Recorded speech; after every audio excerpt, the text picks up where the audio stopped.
अच्छा जी, नेक्स्ट है हमारे पास what do baby plants need. तो जो बेबी प्लांट होता है उसको क्या क्या चीज़ की ज़रूरत होती है। सबसे पहले हमारे पास ये है कि प्लांट आता कैसे है।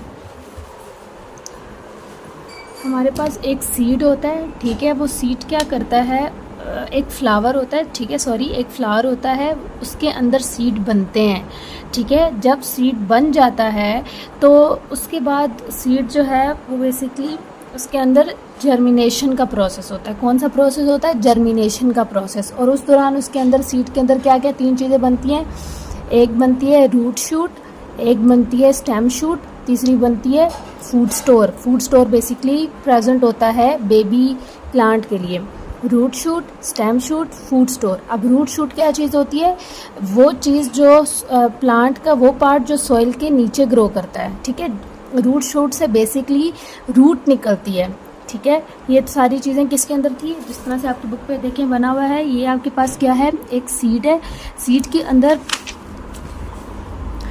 के अंदर क्या है? ये वाला जो पार्ट है ये है रूट शूट, ठीक है। अब रूट शूट जो होती है, ये रूट शूट से रूट्स बनेगी। ये आपके पास स्टेम शूट होती है। स्टेम शूट क्या करेगी? स्टेम शूट से प्लांट का वो पार्ट बनेगा जो ज़मीन के ऊपर है।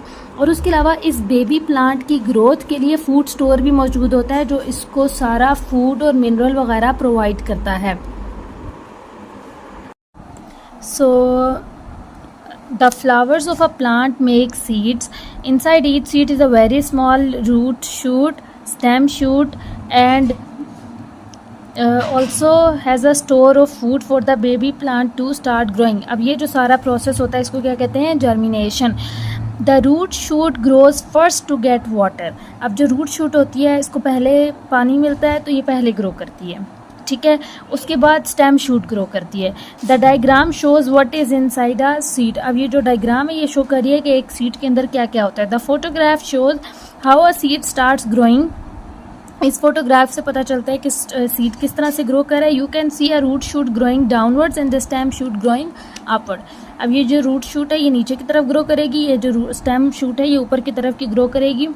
रूट शूट ज़मीन के अंदर वाला हिस्सा होता है और स्टेम शूट ज़मीन के बाहर वाला हिस्सा होता है जिस पे फ्लावर्स, ब्रांचेस, लीव्स, फ्रूट्स ये ग्रो करते हैं। अच्छा जी, नेक्स्ट आपके पास क्वेश्चन है, the root shoot always grows downward, why is this. तो रूट शूट हमेशा नीचे की तरफ क्यों ग्रो करती है, डाउनवर्ड क्यों ग्रो करती है? The root shoot always grows downward because of gravity so that roots anchor the plant in the soil.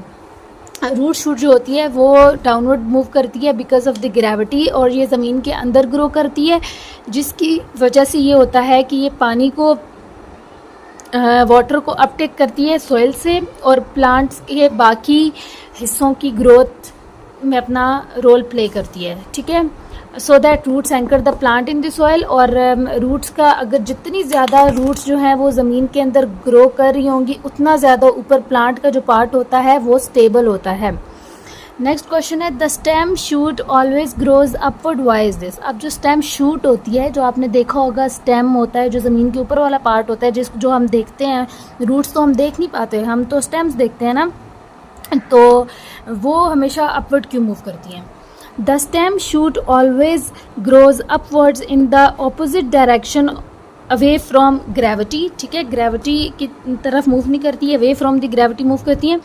अच्छा, इस तरह करने से क्या होता है? By doing so plant reach towards sources of light for photosynthesis. जिसकी वजह से देखें क्या होता है कि जब जो प्लांट है वो ऊपर की तरफ ग्रो करेगा, उसके पास इधर ब्रांचेज होंगी, लीव्स होंगे, जब जो ज़मीन के ऊपर ग्रो करेगा इसके ऊपर सनलाइट पड़ेगी तो ये क्या करेगा? फोटोसिंथेसिस कर पाएगा। इस वजह से जो शूट होती है वो ज़मीन के ऊपर की तरफ अपवर्ड मूव करती है, अपवर्ड ग्रो करती है।